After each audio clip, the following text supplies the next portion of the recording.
Hi guys, I'm Lady Denely. So today I'll be teaching you on how you will be able to copy my signals on your MT5 app.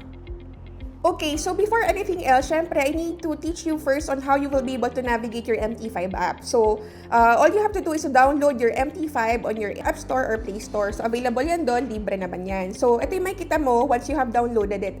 Meron ka makikita ng mga tabs sa ilalim, which is codes, chart, trade, history, and then settings. So, iisa-isahin natin yan. So, dito sa codes, this is where you will be able to find yung mga assets kung ano yung gusto mo i-trade. So, in our case, since ang tina-trade natin is gold, so isa-search mo yung code ng gold, which is XAUUSD. So, search mo lang yan dito, XAUUSD. Yan. So, lalabas yan dyan, XAUUSD. I-mark mo lang siya as check and then lalabas na yan dito sa iyong codes tab. Ayan. So, nasa ilalim siya. Ito sa codes tab, dito makikita lahat ng mga asset na gusto mo i-trade. So, pwede mong i-edit yan, pwede mong alisin yung iba. Say, for example, gusto mo alisin yung iba na hindi mo naman tinitrade. Click mo lang tong parang pencil sa taas, yan. And then, i-remove mo yung iba. So, say for example, ayaw mo naman i-trade to, hindi ka naman nag-trade ng mga ibang assets na to, pwede mo nang i-remove yan. So, click mo lang itong delete. Yan. So, matitira na lang dyan kung ano yung mga gusto mo mga tinitrade. So, say for example, yan, gusto mo mag-trade ng BTC, USD, OddCAD. So, tayo, tinitrade natin is gold. So, ito yung tinitrade natin. Ngayon, pag kinlik mo yan, may lalabas yan dyan, trade, chart, details, statistics. So, ngayon kapag gusto mo i-trade to, lalabas dyan, pwede ka na maglagay dito ng stop loss mo, ng take profit mo. So, binibigay ko naman din dyan kung ano yung pwede mong maging stop loss or take profit. Or merong ibang way din, which is, pwede mo i-click is chart. Ito, chart. Yan. So, pag kinlik mo yung chart na yun, mapupunta ka dito sa chart, which is sa second tab. Ito yung sa second tab natin sa ilalim. So, pagdating mo dyan sa second tab na yan, andito na yung chart ng gold. So, makikita mo na kung paano siya nagmo-move. Ayan. Kung kamusta ba siya, uptrend ba siya, downtrend ba siya, ranging ba siya. Ayan. Diyan mo siya makikita. Ayan. So, dito mo makikita naman sa chart tab yung time frame. So, dito yan sa taas. Merong mga available na mga iba't ibang time frames dyan, M1, M5, M15, H1, H4. So, ito, M1 is 1 minute, M5 is 5 minutes, M15 is 15 minutes. So, yung H1 is 1 hour, H4 is 4 hour, and then yung D1 is daily time frame, and then weekly, monthly. So, dyan mo siya makikita, guys. And then, pwede mong palit-palitan yan. Say, for example, gusto mong palitan ng M1. So, yung M1, 1 minute ang katumbas ng bawat candlestick. So, ang tawag dito sa mga to, yung mga green and red na yan, mga candlesticks yan. Yan. Candlestick po yan, mga yan. So, ang katumbas ng bawat candlestick na yan is 1 minute. So, kapag papalitan mo siya ng M15, ang katumbas ng bawat candlestick naman dito is 15 minutes. Yan. So, kapag papalitan mo naman siya ng H1, ang katumbas naman ng bawat candlestick na to is 1 hour. So, ngayon, next is, ngayon alam mo na yung time frame. Normally, binabato ko rin kung ano, kapag nagbabato ko ng signal, sinasabi ko kung saan akong time frame nakatingin. Para at least, we're looking at the same window. And then dito, this one is the cursor. Ayan, pwede mo siyang i-click and then, pwede niya nang i-calculate for you yung number of points and then kung ilang bar siya. Say, for example, here, sa 1 hour time frame, naging natin yung cursor. From here, sa taas, pababa, ayan, ilang points kaya yan? So, nakalagay dito, 5,408 points. Yan. So, kapag kakalculate mo to ng pips naman, imumove mo lang ng 1 decimal, so 540 pips siya. So, from here, pababa dito, 540 pips ang katumbas ito, or 5,408 points. Ganon siya basahin. So, mas mapapadali sa'yo para makakalculate mo yung makakalculate mo kung gaano kalaki or kaliit yung pips na kinita mo or natalo mo. Okay? And then, ito, mapapansin mo dito, letter F siya. Ayan. So, here, merong letter F dito, diba? Yung F na yan, this is the indicator. So, pwede ka mag-add ng indicator. So, ako normally, ginagamit ko is Bollinger Bands. So, nag-a-add ako ng Bollinger Bands dyan. And then, naglalagay din ako ng stochastic oscillator. Ayan, pwede tayo maglagay ng stochastic oscillator, which is this one. Ayan. So, yan. Meron ng mga indicator. So, makikita nyo, meron na siya mga line-line. Ayan. So, kung gusto nyo matutunan kung paano gamitin yung mga indicators na yun, then, tuturo din po namin yan sa Legendary Trading Academy. So, pwede mo siya i-drag pababa ng ganyan para mas lumiit yung dito, screen sa baba ng stochastic. Ayan. Okay? So, ito naman, this one, ito yung mga objects na pwede mong gamitin.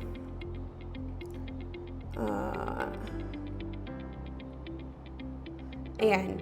Add object. So, say for example, gusto mo maglagay ng horizontal line dito para malagay mo for your support. Ayan. Gusto mo maglagay ng support dyan. And then, pwede ka maglagay ng support resistance dito. Ayan. Tapos, marami pang mga iba't ibang objects dyan na pwede mong gamitin. So, basically, yun lang naman yung purpose niyan nitong mga functions dito. Okay? So, delete na natin yan. Pag hinold mo yan, delete, pwede mo na siya delete na ganyan. So, ito naman, itong bilog, this is for pending order. So, say for example, gusto mo mag-trade na, gusto mo maglagay ng pending order, gusto ko maglagay dito ng, say for example, gusto ko maglagay dito ng buy limit. Ayan. So, yung buy limit, tuturo din namin yan kung paano magagamitin yung buy limit na yan. But, for now, tuturo ko lang kung paano mo siya ilagay. So, pwede mo siya i-drag na ganyan. Ayan. Yan, drag mo dyan. Pwede mo rin itong palitan. Say for example, gusto mo naman sell limit. Pwede mo lagay sell limit dito. Yan. Automatic lang siya babago. Pag sa ilalim, buy limit. Pag sa itaas ng presyo is sell limit. Yan. Pwedeng ganon. So, dito sa ilalim, malalagay mo dito yung SL or TP. Pwede mo na i-set siya dyan. Say for example, sa limit, dito ko lalagay yung SL ko. And dito ko lalagay yung TP ko. Pwedeng ganyan. Tapos, slide mo lang to. Ayan, done. So, na-execute na yon. Nandito na yung sell limit mo. Ayan. Nandito siya sa trade tab. Ayan na yung sell limit mo. Okay, so dito yung mga pending orders. And then, dito naman sa next na to, dito ka naman makakapag market execution right away. So, say for example, gusto mong mag-trade na. Nagbato na ng signal si Coach 3D. So, dito pwede mo siyang mapindot, sell, or buy. Ayan, nandiyan na siya agad. I-click mo lang yan, one time click lang yan, and then ma-execute na agad yung order. And then, ito naman sa gitna, dito mo papalitan yung lot size. Okay, so be careful with the lot size kasi dito nakasalalay syempre yung pag-protect mo sa capital mo. So, if yung capital mo is maliit lang naman, might as well gumamit ka lang ng 0.01 which is micro lot lang tayo. If kapag gusto mo medyo mas taasan yung risk mo kasi tingin mo na maganda yung setup na yun and gusto mo mas kumita na medyo mas malaki and malaki naman yung capital mo, then dito mo siya i-adjust. So, pwede mo lagay dito 0.05, 0.06, 0.5, 0.1, ayan. So, depende dyan. Dito mo i-adjust yung volume ng trade mo. Okay? Just be very careful. Apply proper risk management all the time. Okay? So say for example, okay, mag-trade na ako. Gusto ko na mag-buy. So, click mo lang tong buy. And then, na-execute na agad yung buy mo dyan. Ayan. And then, i-click mo lang yan. Pag kinlik mo tong line na yan, lalabas to sa ilalim. Ayan, lalabas yan sa ilalim. And then, pwede mo i-click tong SL. And then, pwede mo siya i-drag na lang. Say, for example, gusto mo ilagay yung SL mo somewhere here sa ilalim ng support. Yung TP ko, ilalagay ko just below the resistance. And then, slide mo lang tong modify position. And then, ayun, na-execute na yung buy position mo. And then, nandito yan sa ating trade tab. Ayan.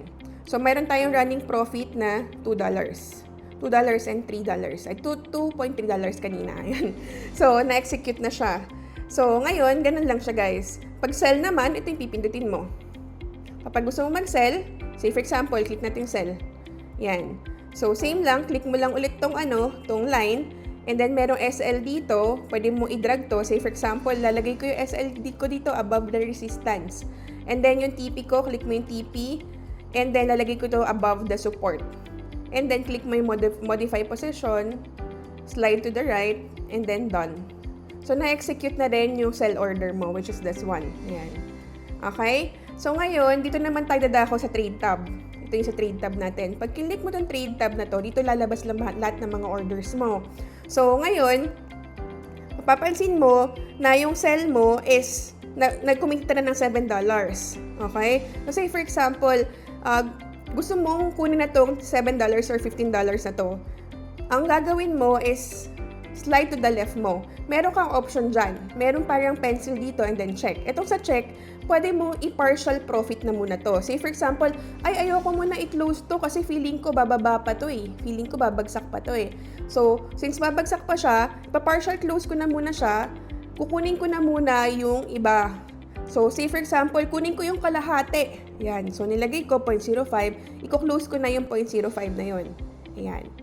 So, ngayon, yung 0.05 na yun, naiiwan na dito yung kalahati. Andito pa rin siya sa pending, andito pa rin siya sa open positions natin. Yan, nandiyan pa rin siya. That is why, meron tayong $11 pa rin na running profit dito kasi kinlose na natin siya partially. So, yung partial na yun, makikita natin dito. Ayan. So, na-close na natin yung $10, nakuha na natin to. So, this good as cash, pwede naman to i-withdraw actually. So, ngayon, ito na yung profit natin for today. Nakakuha na tayo ng $10. Ng partial profit tayo. But, meron pa tayong naiwan na 0.05 kasi 0.05 lang yung nakuha. So, that's how we partially take profit. Ayan. Wala ito, meron tayong loss dito na $25, di ba? So, say for example, I want to cut loss na parang hindi ko na kaya rin na i-handle tong loss na to kasi masyado na malaki. So, pwede mo siyang i-close. Close position. Click mo lang, close position. Ayan. Close with loss. Ayan. So, pag kinlik mo yan, andito na siya sa history tab, lalabas dito yung loss natin. So, yung net loss natin, $26. Pero in total, 15.3 yung negative natin kasi kanina meron tayong profit. So, ngayon, meron tayong pending pa meron pa tayo ditong open position which is $12 na antayin natin na mag-execute ng order. So, mapapansin nyo, yung buy kanina, nawala na siya dito sa chart. Nawala na siya dito kasi kinlose natin siya. Okay? So, ganun siya, guys.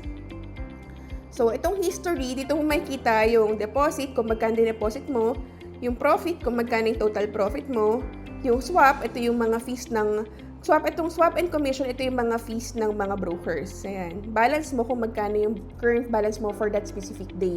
So, dito mo siya baguhin yung history. May today, last week, last month, last 3 months, last 6 months. So, pwede mong baguhin dito yung makikita mo sa history mo. So far, ganoon lang naman how to navigate itong MT5. So right now, tuturuan ko naman kayo kung paano kayo magka-copy ng signal. So say for example, so next is paano tayo makakapag-copy ng signal. So kung mapapansin nyo, ayan, nagbato ko ng signal dito to buy. Okay? Gold buy zone 4327, 4320. And then may mga TV zones and SL. So ngayon pa natin siya i-execute. Okay? So ganyan gagawin natin dito is i-close naman natin tong tinrade natin kanina. Ayan, close possessions natin. So, sabi dito, mag-buy daw ako. So, kung magbabuy ako ngayon, i-click ko lang tong buy. Ayan, buy. So, buy. Ayan. So, naklik na natin yung buy. And then, make sure na lang dapat within the zone yan ah. Make sure nyo na yung tinrade nyo is within the zone. Kung 4327, 4320, dapat titignan mo yan dito. Makikita mo yan dito. Ayan. Yung zone niya is nandito. Ayan. So, dapat yung zone nito is nandun ka na mag-trade. Hindi ka lalagpas dyan or susobra. Dapat nasa loob ng zone nitong 4327 or 4320 na price yung gagawin mo. Okay? So, ngayon, nakapag-buy na tayo. So, ang next na gagawin natin, isa-set natin yung TP or SL. Bakit, coach, ang daming TP dyan? Yan, pwede nyo na i-close sa mga TP sa inyo. So, for example, umabot na siya ng 4329. Pwede mo na siya i-close doon. Say for example, umabot na siya ng 4331. Pwede mo siya i-close doon. Or pwede ka mag-multiple entry kung malaki naman yung profit mo or malaki naman yung capital mo. Say for example, meron tayong dalawang entry. Okay? Dalawang entry natin, isa-set up natin. Gusto ko na TP is TP3. TP3 and then pwedeng i-set up natin TP3 and TP4 which is yung 4333 and 4337. So ngayon, ang gagawin natin, isa-set natin yung TP. Which is, di ba, ito nasa ilalim siya. Ito, nasa ilalim yung TP. Lagay mo yung TP, and then iset mo siya kung saan yung, ayan, 4333. Which is ito, okay? And then, yung SL natin, sabi ko dito, yung SL is 4318. 4318, ayan. Yan. So, modify position. So, na-execute na natin yung buy order natin. Okay? And then, yung isa, pwede kang maglagay ng mas mataas sa TP. Pwede 4337, 4341, 4356. So, if you want a better risk-reward ratio, mas maganda hanggang mas mataas na TP. Kasi, yung ating SL is from here sa entry mo hanggang dito. So, ibig sabihin, yung SL mo is 99 pips. So at least dapat yung TP mo is above 99 pips. Para at least mas malaki yung maging profit mo. So say for example, lagay natin yung TP natin somewhere here. Lalagay mo lang dito, i-click mo lang tong TP, and then lalagay mo siya sa, kunwari gusto natin is 4356 ang gusto kong TP. So lalagay sa 4356. Ayan. So yan, nakaset na siya sa 4356. And then yung SL natin, ilalagay natin siya sa 4318. 4318. So ayan na siya, guys. And then modify position. So ngayon, na-execute na natin yung mga orders natin, ito ng gold buy zone natin. So ngayon na-execute na natin yung gold buy zone na binato ng signal ni Coach Lady or ako, di ba? So yun. Ngayon, naantay na lang natin either ma-execute yung TP or syempre, sometimes ma-hit yung SL kasi there are chances syempre na possible na ma-hit din yung SL kasi let's always remember na hindi po guaranteed ang income dito. This is just a guide for your trades. So ngayon mapapansin nyo, yan, nakikita nyo dito kung magkano yung nire-risk nyo. So say for example here, nakita mo na drawdown tayo ng $7 and $1 doon naman nating buy possessions.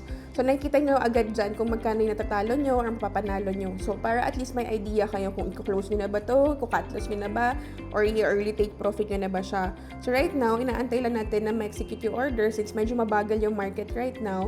So antayin natin na ma-execute either yung TP natin or yung SL natin. Whatever na kung anong tamaan dyan, we have to accept the risk of course. Kasi syempre, we're trading money. Kasi syempre, we are trading so merong mga involved na risk talaga dito na we have to accept. And remember na talagang we always have to apply proper risk management kasi talagang merong risk po sa trading. So right now, we have to wait. And then later, kapag nagkaroon na ng profit to, papakita ko sa inyo kung paano tayo makakapag-break even naman. So that's another way to manage our risk. Ayan guys, mapapansin nyo, nagpo-profit na tayo. Meron na tayong running profit na $6. Ayan. $7 umaangat siya. Ayan. So habang umakyat to, itong candlestick na to, nagkakaroon tayo ng profit. Diba? So ngayon, kung say for example, gusto nyo nang kunin yung profit nyo kasi naka-TP1 na tayo. Tingnan nyo to. Itong TP1 natin is 4329, diba? So right now, the price is already at 4329. Ayan, 4329. So depende sa inyo kung gusto nyo na kunin yan. Pwede nyo nang kunin yung profit na yan if you're happy with the $5. Diba? So ngayon, if you want to wait na gusto nyo pa mas malaking profit, meron pa ibang mga TPs dito na pwede nyo antayin. We have 4331, 4333, 4337, 4341 hanggang 4356. So depende sa inyo yan guys. Kung gusto nyo, antayin na hanggang doon yung maging profit nyo. But ngayon, if you want to secure your profit, say for example, gusto ko i-secure yung profit ko. Gusto ko nang i-break even to. If ever na bumagsak yung presyo, at least secured yung pera ko. Okay? So pwede nyong gawin is punta kayo medyo mababang time frame para hindi kayo mahirapan doon sa ano. So ngayon, pwedeng ang gawin nyo is click nyo to. Click nyo yan. Ayan, click nyo yan. And then yung SL is i-move mo. Diba yung SL natin na sa 4318, i-move mo siya packet dito. Ayan. So this is positive SL. So if ever man bumalik yung presyo at tamaan niya to, meron kang $1.50 nakikitain pa din kapag tinamaan niya ng market. So, at least naka-break even ka na. If ever man yung presyo is bumagsak ulit, yung SL mo is wala na sa ilalim, nandito siya sa taas. So, pwede mo siya i-move. So, i-click mo lang to itong modify position and then na-move na yung SL mo sa taas. So, that's positive SL. We call it trailing stop. So, pag yan binalikan, mapapansin mo, pwedeng balikan yan. Nung binalikan, na-execute yung order, nag-close na yung order na yun. Diba? Nawala na dito. Kasi, na-hit na yung positive SL mo. So, na-close mo na tong $1.50 mo. So, that's another way for you to secure your profit. Para at least, if ever man bumalik yung presyo, hindi ka na tatamaan or hindi ka na magkakaroon ng negative. So, ganun siya. Okay, so ito, may mga reminders lang ako guys na ano ba yung mga TP levels na pwede mong kunin. Depende kung anong type of trader ka. So say for example, you're a scalper. If you're a scalper, you want an instant profit. Gusto mo kahit paliliit na pips lang, pwede ka na, happy ka na doon.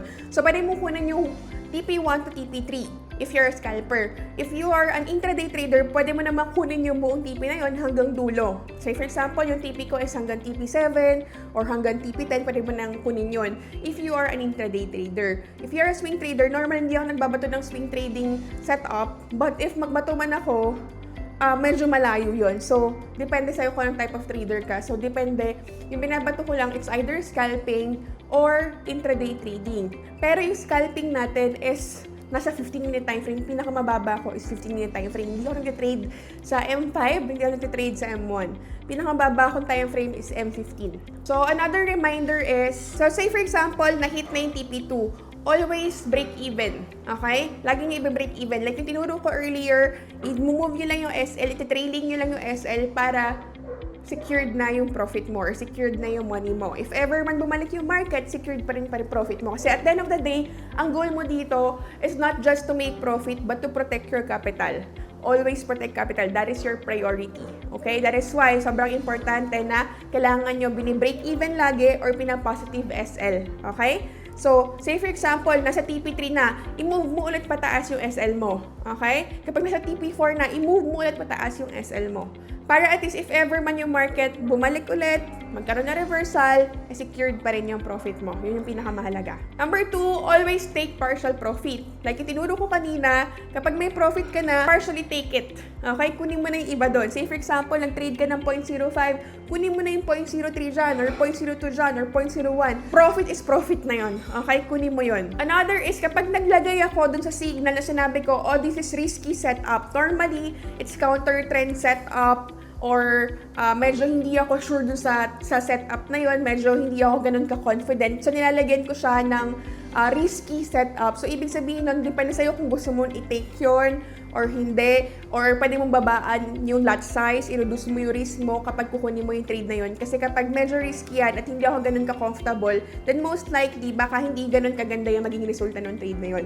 Just to inform you na hindi siya ganun kaganda, hindi siya ganun ka-quality setup na yun, or it's counter trend. Kasi say for example, it's uptrend, pero nagbato ko ng sell possession, diba? So that's very risky. So you have to reduce the risk if you will be taking that trade. And then, I always share, most of the time, i-share ko naman yung time frame. Okay? So, tingnan mo kung saang time frame ako. So, it's very essential na marunong ka rin tumingin kung saang time frame. Kasi kapag di mo naiintindihan yung time frame analysis, medyo mahihirapan ka. That's why, here in copying ng signals, very essential na kahit yung pinaka-basic lang ng trading ay naiintindihan mo din. Kasi, mahihirapan ka mag-copy ng signal if even the basic of trading, hindi mo talaga naiintindihan. Kasi talagang yung pag-copy ng signal is not a guaranteed income eh. Hindi mo siya talagang parang kukopyahin, but it's just a guide na, tama, parehas tayo na analysis. Sige, I'll take this signal, diba? And lastly, always apply proper risk management. Sobrang importante na kailangan po yung lot sizing mo is commensurate dun sa capital na meron ka. Kasi hindi pwede na ang capital mo lang is $100 and then magla-lot size ka ng 0.1, magla-lot size ka ng 0.05. So, kung maliit lang yung capital mo, maliit lang din dapat yung lot size mo. So, meron namang iba na maliit nga lang lot size pero nagmu-multiple entry. Ang daming entry, 0.01, 0.01, 0.01, 0.0, sobrang dami. So, ganun din, diba? So, I want you to apply proper risk management. It's very important dito is to protect your capital. Okay? So, kapag maliit lang yung capital mo, liitan mo lang yung lot size mo. Kung malaki naman yung capital mo, then there's no problem. Kung meron kang 1 million na capital dyan, pero it doesn't necessarily mean na malaki yung capital mo, magre-risk ka na ng sobrang laki. Diba? It's very important that you calculate the lot size. Okay? Kasi kapag yung lot sizing mo mali pala yung naging setup natin, na-invalidate siya, diba? So, ngayon, magkakaroon ka ng malaking loss. So, baka yung buong kita mo for the whole week, naubos din. It's very important na yung lot size mo is just commensurate dun sa allowable and willing ka na maging loss for that specific trade, diba? So, ayun lang naman. Again, I'm Lady Danili. I hope meron kayo natutunan sa ating video for today.